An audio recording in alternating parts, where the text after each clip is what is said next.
কি বলবো, বলার কোনো ভাষা আমি খুঁজে পাইতেছি না। এই মেয়েটার কান্নাটা ভাই মনটার ভিতর সয়ে সয়ে নিতে পারি না, ঠিক আছে। খুব কষ্ট লাগতেছে তার। কে জানি কারা তার বাবারে ভাই ডাইকে নিয়ে বাসা থেকে ডাইকে নিয়ে মাইরে ফেলাইছে।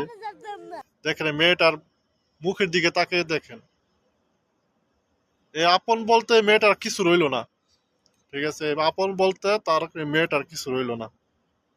এমন কাজ কে লিগে তোরা করস? কি অপরাধ ছিল তার বাবার?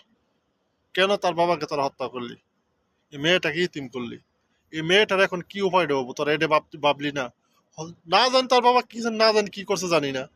হয়তো কোনো অপরাধ যদি করে থাকতো, তবুও তার মেয়েটার মুখের দিকে তাকে তো তারা ক্ষমা করে দিতে পারতি।